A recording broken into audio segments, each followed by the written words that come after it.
여러분, 복음이 값싼가요? 값이 있나요? 네. 근데 하나님이 우리에게 복음을 주셨을 땐 값없이 주셨습니다. 근데 이제 값싼 복음이라고 한 것은 반어법이에요. 반어법이에요. 그럼 복음은 값없이 우리가 받았지만 결코 값없지 않습니다. 그래서 저희가 복음을 전하는 자들입니다. 그래서 새 생명 이렇게 전도 축제도 하고 날마다 이렇게 아침에 나와서 기도하고 그리고 영혼들이 구원받기를 원하고 아픈 이들이 치유받기를 원하고 그것을 위해서 우리가 애쓰고 복음을 전합니다. 근데 복음을 전하는데 받아들이는 이들이 그 복음의 귀중함을 모를 때가 있습니다. 그럴 땐 저는 화가 납니다. 사실은 굉장히 화가 납니다. 때로는 굉장히 무례한 사람들도 많이 만날 때도 있고 이러한 복음의 사역들이 정말 교회를 세우는 일들이 하잘것없이 그렇게 평가될 때 전 굉장히 화가 납니다. 그럴 때는 저도 똑같이 대해줄 때가 있습니다. 여러분, 복음은 값싸지 않습니다.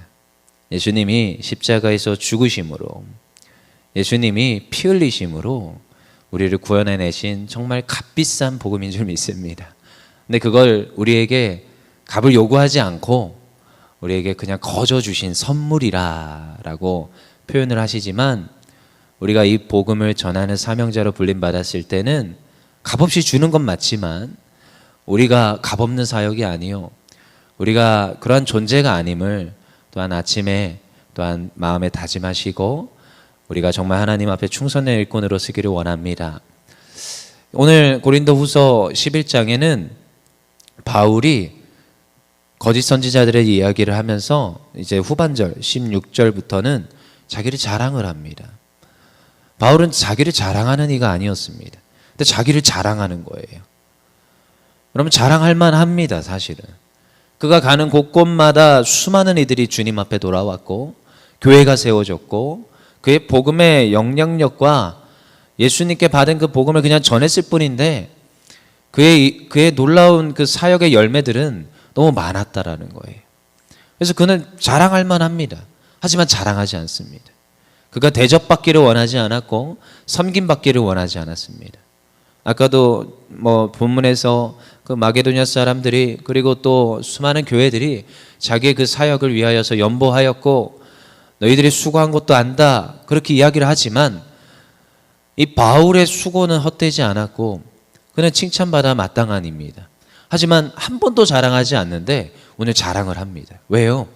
거짓 선지자들의 말을 듣는 그 지금 고린도 교회의 그 사람들을 책망하고 있는 거예요.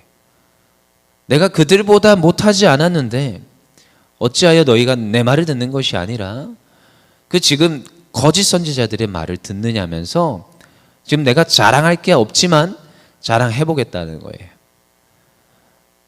여러분, 우리가 값싼 복음이 아니라 값비싼 복음이지만 그것을 착각할 때가 있더라는 거죠. 그래서 우리가 이 바울의 말을 좀 새겨 들을 필요가 있습니다. 우리 11장 1절입니다. 읽어보겠습니다. 시작.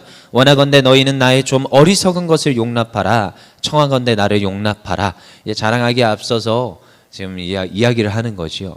여러분, 저도 누군가가 발표를 하거나 앞에서 나올 때 그렇게 변명을 합니다. 제가 너무 피곤해서, 제가 너무 시간이 없어서. 여러분, 별로 썩 좋지 못한 표현이에요, 사실은. 근데 이제 말문을 열 때 어느 정도 이제 용납할 수 있는 그런 너그러운 마음들을 가지게 됩니다. 근데 저는 용납이 사실 안 돼요. 어떻게 저런 말로 포장을 하나. 이제 이쯤 되면 이제 아마추어는 그럴 수 있지요. 근데 이제 안수 받고 와서 그러면 좀 그래요. 저는 사실 용납이 안 됩니다, 사실은. 그리고 정말로 준비 잘 되고 오랫동안 공부한 사람이 앞에 나와서 그런 말로 변명할 때 저는 사실 용납이 안 될 때가 많아요. 근데 이제 바울이 이렇게 표현하는 것은 좀 용납해 주세요. 그래서 제가 좀 이제 저를 칭찬하고 자랑할 건데 그냥 좀 새겨 들으세요. 이렇게 지금 시작하는 거지요. 2절 읽어보겠습니다. 뭐라고 해요? 읽어보겠습니다. 시작. 내가 하나님의 열심으로 너희를 위하여 열심을 내노니 내가 너희를 정결한 처녀로 한 남편이 그리스도께 드리려고 중매함으로 그러나 나는 하면서 지금 어떤 열심으로 지금 말을 하는 건데요. 무슨 열심으로요? 하나님의 열심으로 내가 지금 너희를 위하여 열심 있게 지금 말해보겠다는 거예요. 그러면서 이제 거짓 선지자의 얘기를 하고 자랑을 하는 건데요. 열심으로 하셔야 됩니다. 이것도 사실 우리가 사역을 할 때 여러분 하나님의 은혜 굉장히 강조를 많이 하죠. 저도 그런 환경에서 신학을 했고 그런 환경에서 자라났습니다. 그래서 뭐 예정론, 하나님의 전적, 무조건적 은혜 이런 것들을 듣고 배우고 자라났습니다. 여러분 맞는 말입니다. 하지만 교회 안에는 얼마나 디테일한 열심이 필요한지 모릅니다. 사역은 열심이 필요합니다. 굉장히 체계적이고 굉장히 주도 면밀한 어떤 계획들이 필요합니다. 그런 거 없이 하나님이 하실 거예요. 전 그 말을 싫어합니다, 사실은. 근데 하나님의 열심, 하나님의 은혜 인정합니다. 전적 100%, 기도가 100%라는 것을 인정합니다. 하지만 그럼에도 열심 없는 사역은 열심 없는 어떠한 계획과 어떠한 노력 없는 열매는 없다고 저는 생각합니다. 하나님께서는 반드시 그 사람의 열심과 그 사람의 애씀을 눈여겨보시고 그것을 통하여서 하나님 일하시더라고요. 하나님의 교회에 와서 하나님께서 하시는 사역들에 동참하는 사람들이 착각을 하는 경우가 있더라는 거죠. 저한테도 그런 컴플레인이 들어올 때가 있습니다. 교회가 회사인가요? 왜 이렇게 뭔가 계획해야 되고 왜 이렇게 저를 부려먹지요? 여러분 교회가 하나님의 일이 만만하지 않습니다. 얼마나 열심을 내야 된다고요. 애쓰셔야 되고요. 계획하셔야 되고요. 디테일하고요. 센시티브한 일들입니다. 그랬을 때 한 영혼이 간신히 씁니다. 얼마나 많은 수고와 노력들이 그 사람들의 헌신이 그 사람을 세워가는지 교회를 세워가는지 저는 어릴 때부터 수없이 봤습니다. 여러분 바울이 열심을 내겠다는 거예요. 오늘 너희가 나를 어떤 시선으로 어떻게 용납을 안 하는 시선으로일지 모르겠지만 내가 한번 자랑해 보겠다는 거예요. 그렇게 하여서 너희가 마음을 돌이킬 수 있다면 얼마든지 that's okay. 얼마든지 할 수 있다는 거예요. 여러분 우리는 열심 내야 되는 점 있습니다. 네, 바울이 전제를 깔죠. 무슨 열심이요? 하나님의 열심. 여러분 하나님은요 열심을 내시는 분입니다. 여러분 성경을 읽어보시면 얼마나 하나님이 체계적이고 계획적인지 몰라요. 구약 성경을 조금만 읽어보셔도요 아담에게 주신 그 태초에 그 지금 가장 원시 언약이라 부르는 지금 벌을 하시는 것 같은데 아니야 너의 지금 후손이 지금 뱀의 머리를 밟아버릴 거라는 거예요. 여자의 후손이 여자의 자손이 그걸 이루시고자 점진적으로 하나님이 그때그때에 맞춰서 알려주십니다. 아브라함에게 약속하실 때 그 약속은 굉장히 뭔가 무슨 말이지 이게 뭐 바다의 모래와 같고 하늘의 별과 같은 자손을 준다는데 무슨 말인지 너무 뜬금없고 이해가 되지 않습니다. 아브라함은 지금 자녀가 없는데 자녀를 주시겠대요. 많이. 근데 그게 핏줄의 자녀인지 믿음의 자녀인지는 모르겠지만 아직 드러나 보이진 않습니다. 근데 가면 갈수록 그 말씀이 구체화되고 계획적이고 뭔가 지금 하나님의 일하심들이 조금씩 나타납니다. 얼마나 철저한 계획 속에 있는지요. 제가 요즘 열왕기상 하를 연구하고 있습니다. 근데 거기에서도 왜 이렇게 왕들이 많이 등장하는지요. 왕들이 등장하는데 때로는 솔로몬 때에 심판을 하지 않고 갑자기 솔로몬의 자녀 때에 하나님이 심판하신대요. 이게 무슨 말인지 무슨 의도인지 저는 짐작을 할 수가 없습니다. 근데 하나님이 얼마나 철저히 계획을 하시고 준비하시는지. 여러분 하나님이 그냥 어느 날 뜬금없이 은혜를 주셨다고요? 아니요. 굉장히 순서에 맞춰서 하나님의 뜻하심과 계획하심에 따라서 하나님은 철저히 계획적이세요. 그 하나님의 열심. 여러분 우리 하나님의 일꾼들은 이러한 철저한 계획과 준비가 있어야 됩니다. 그냥 무턱대고 하나님의 은혜요. 하나님 그러지 않습니다. 사역도 그렇습니다. 철저한 계획과 준비와 열심으로 하였을 때 하나님이 길을 열어주시고 하나님께서 그 길을 갈 수 있도록 힘과 능력을 주시고 그렇게 열리는 게 하나님의 일하심이더라고요. 근데 저는 그냥 가만히 주저앉아서 하나님 도와주세요. 누가 그렇게 하나님 일하십니까? 가만히 입 벌리고 있으면 사과가 떨어집니까? 하나님의 열심으로 오늘도 바울은 말하는 거예요. 그리고 이제 이야기가 나오지요. 11장 3절 4절 읽어보겠습니다. 시작. 뱀이 그 관계로 하와를 미혹한 것 같이 너희 마음이 그리스도를 향하는 진실함과 깨끗함에서 떠나 부패할까 두려워하노니 만일 누가 가서 우리가 전파하지 아니한 다른 예수를 전파하거나 혹은 너희가 받지 아니한 다른 영을 받게 하거나 혹은 너희가 받지 아니하는 다른 복음을 받게 할 때는 너희가 잘 용납하는구나. 지금 내가 오늘 자랑할 건데 너희가 용납하는 게 있다라는 거예요.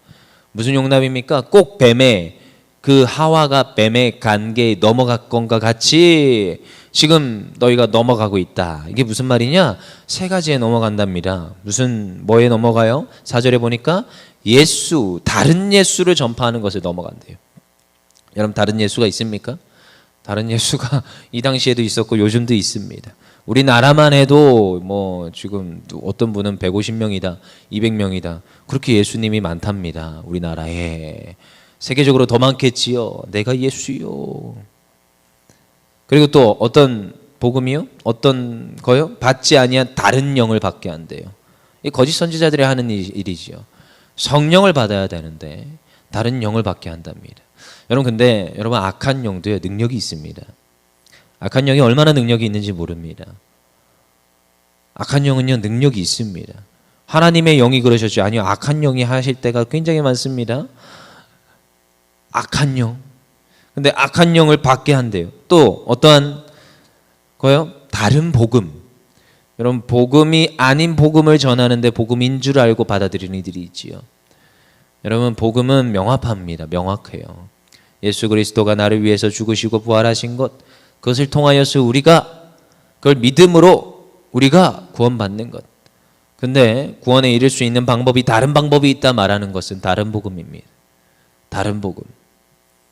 여러분 이것을 우리가 배격해야 되고 우리가 이것을 용납해서는 안 됩니다. 근데 어느 순간 우리는 그것을 용납하고 있습니다. 복음, 나를 잘 살게 하는 복음. 어디에 그런 복음이 있습니까? 물론 예수님 잘 믿으면 내가 잘 되고 복 받는 건 맞습니다. 하지만 복음의 본질이 거기에 있지 않습니다. 그리고 5절에 나는 지극히 크다는 사도들보다 부족한 것이 조금도 없는 줄로 생각하노라. 그래서 16절에 똑같이 말하지요. 어리석은 자로 받으라. 내가 말하는 것은 주를 따라 말하는 아니요 오직 어리석은 자와 같이 기탄 없이 자랑하노라. 지금 자랑하겠다는 거예요. 왜 자랑합니까? 잘못된 것을 믿고 잘못된 길로 가는 이들이 돌아오기를 바라는 그 마음에서 오늘도 하나님의 열심을 가지고 사도 바울이 뭐라고 얘기하는 거예요? 제발 좀 돌아오라는 거예요. 여러분 그래서 우리는 깨어 있어야 됩니다.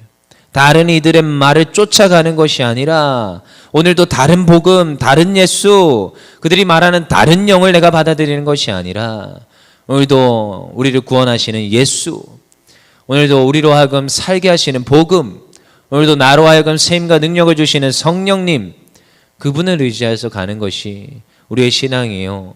우리가 가야 될 길임을 믿습니다. 그래서 어떻게 하는 거예요? 오늘도 주의 복음을 전하는 자리에 쓰는 것이 우리가 오늘도 해야 되는 일인 줄 믿습니다. 사도 바울이 값싼 복음이 아니라 값비싼 복음이지만 그것을 값없이 준다고 하는 거예요. 그래서 오늘도 우리는 내가 값없이 받은 이 복음을 값없이 전해주는 거예요. 그렇지만 한 가지 우리의 마음속에 담아야 됐고 그리고 기억해야 될 것은 이게 결코 값없지 않다. 내가 하는 이 사역이 값없지 않다.